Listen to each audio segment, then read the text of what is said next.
que eu posso partilhar é que, bom, a pessoa que escreve este texto que nós vamos ler, o apóstolo Paulo, e gostava que o víssemos hoje, que pensássemos nele como um ser humano, como uma pessoa como nós, porque o título apóstolo às vezes coloca-o numa realidade assim distante de nós, não é? E às vezes temos dificuldade de nos associar com ele e com outros apóstolos por causa do título.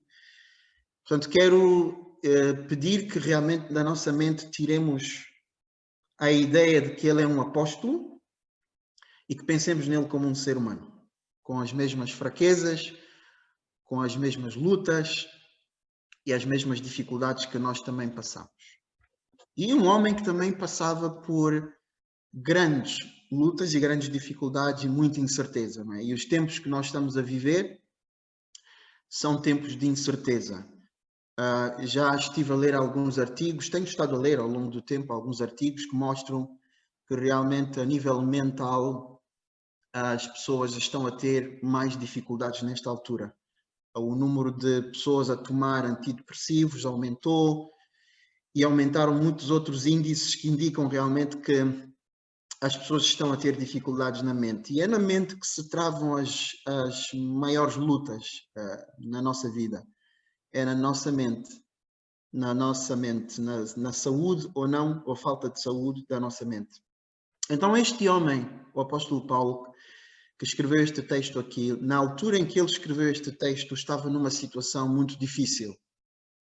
Nós acabamos todos de passar por um período de confinamento, não é? Já desconfinamos, já estamos a regressar à normalidade possível.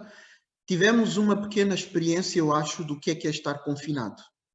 E acho que todos nós agora estamos familiarizados com os desafios de passar pelo confinamento, de estar fechado, não poder sair, não poder socializar, não é? Não poder fazer aquilo que gostamos de fazer e passar muitas horas dentro de casa. O apóstolo Paulo viveu algo muito parecido, porque ele estava em prisão domiciliar. Quando ele escreveu esta carta, ele não podia sair de casa, ele estava preso. E ele escreveu muitas outras cartas em situações parecidas, em que ele estava preso, não é? Mas mesmo estando preso, Paulo consegue ter o discernimento, a saúde mental e o equilíbrio espiritual e mental para animar os outros. E o meio que ele usa para animar os outros é simplesmente escrevendo cartas. Vocês estão a imaginar a situação de uma pessoa que está presa, está confinada, está privada de muitas coisas, mas no meio da privação, ele utiliza as cartas como uma ferramenta para continuar a encorajar os outros. É muito difícil encorajar os outros quando nós próprios não estamos encorajados. É muito difícil servir de motivação para os outros quando nós próprios não estamos motivados. De onde é que vinha a motivação de Paulo? Porque é que ele tinha este equilíbrio mental, este discernimento que lhe permitia encorajar os outros, não é? É uma questão interessante. Portanto, vamos ver aqui algumas passagens e vamos perceber como é que Paulo estava focado, em que é que Paulo estava focado. Logo no início, no versículo 1, ele diz: portanto, meus amados e muito queridos irmãos, minha alegria e coroa, assim estai firmes no Senhor. O primeiro conselho que ele deixa é que as pessoas que iam receber esta carta, e nós somos os receptores desta carta hoje, nesta manhã, que estejamos firmes no Senhor. É o primeiro conselho que ele dá aqui. Ou seja, não deixem nada, não deixem que alguma coisa possa tirar a vossa confiança em Jesus, ou diminuir a vossa confiança em Jesus. Se há alguma coisa pela qual nós devemos lutar na nossa vida, é lutar para que nada do dia a dia, seja lá o que for, tire ou diminua a confiança que nós temos em Jesus Cristo. E a segunda coisa que ele faz, que eu acho que é muito interessante, é que ele passa quase o capítulo todo a encorajar as pessoas para estarem alegres. Por exemplo, nos versículos 4, no versículo 4, ele diz: regozijai-vos sempre no Senhor. Outra vez vos digo, regozijai-vos, sejam alegres, alimentem a alegria. E quando ele continua esse pensamento, no versículo 6, diz, não andem inquietos por coisa alguma, pois o que faz com que a alegria possa diminuir, muitas vezes é a inquietação, é a ansiedade, é o medo, é a insegurança. Então Paulo está a dizer, não deixem que alguma coisa vos tire a segurança, não se deixem ficar ansiosos, porque quando isso acontecer, vocês vão perder a alegria. Então ele encoraja os receptores desta carta a trazerem diante de Deus continuamente, regularmente, tudo aquilo que os pode inquietar. E nós devemos fazer isso também. O que é que vos inquieta hoje? Quais são as vossas dúvidas? Quais são os vossos medos? Quais são as vossas inseguranças do dia a dia? Não precisa de ser nada extraordinário. Cada um de nós sabe identificar as coisas que o preocupam. Nesta altura, por exemplo, eu e a minha esposa estamos com algumas preocupações também, porque estamos a pensar em colocar as nossas filhas na creche, nunca estiveram na creche, a mais velha já tem 3 anos, a mais nova está com 1 ano e 3 meses, e portanto estamos preocupados como é que vai ser com a pandemia, colocá-las na creche, elas que nem estão habituadas a estar na creche. E depois, geralmente, é difícil que as crianças entrem na creche, numa creche pública, portanto, não sabemos se vão ser aceitos ou não, como é que vai ser.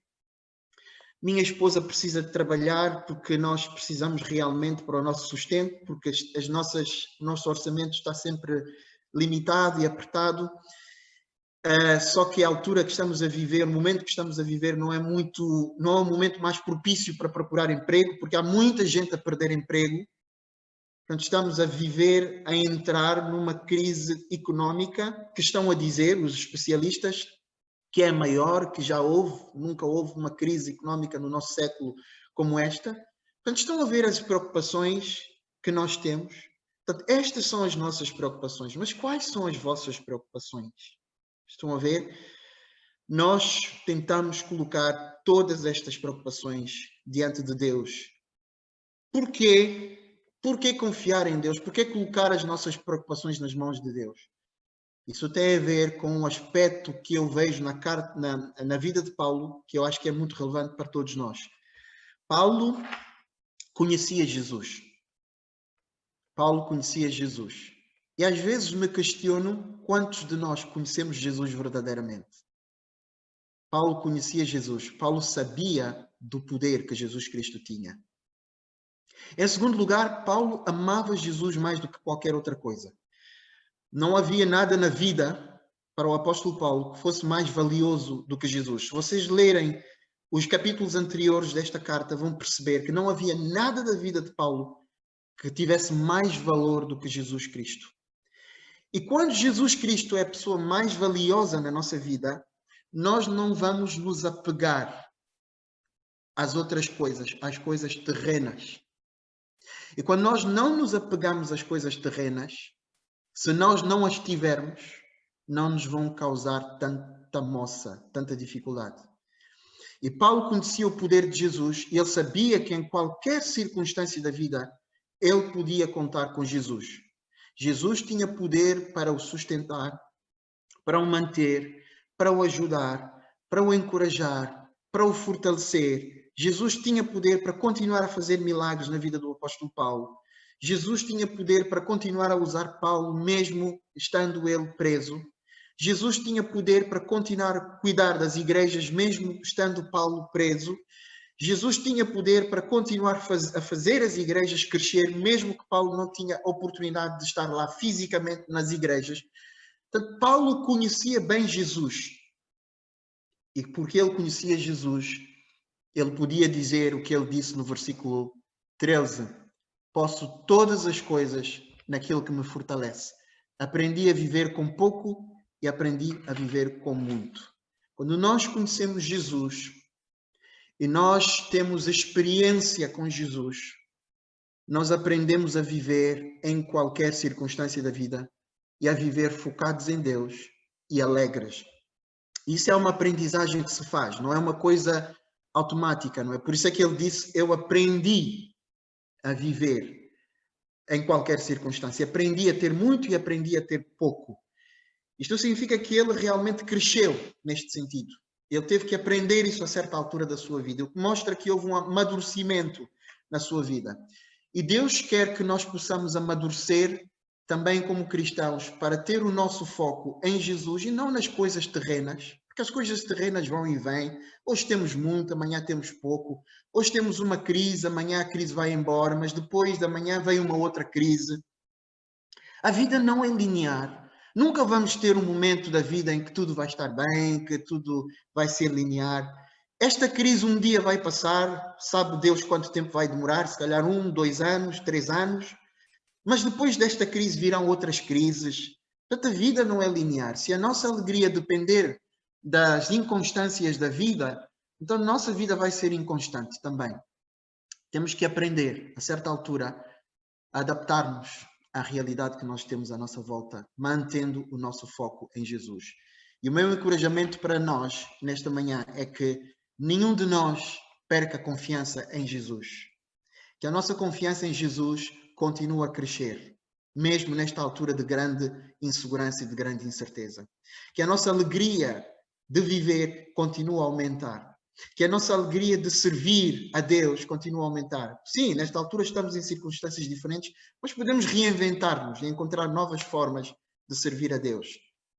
E que Jesus seja o foco das nossas vidas e que possamos aprender a viver em qualquer circunstância com alegria e focados em Deus. Que o Senhor nos fortaleça e que o Senhor nos encoraje. Vamos aprender com este homem, apóstolo Paulo, que era um homem que passou pelas mesmas coisas que nós passamos e que ainda assim foi um homem muito fiel a Deus. Que Deus abençoe a todos com este encorajamento.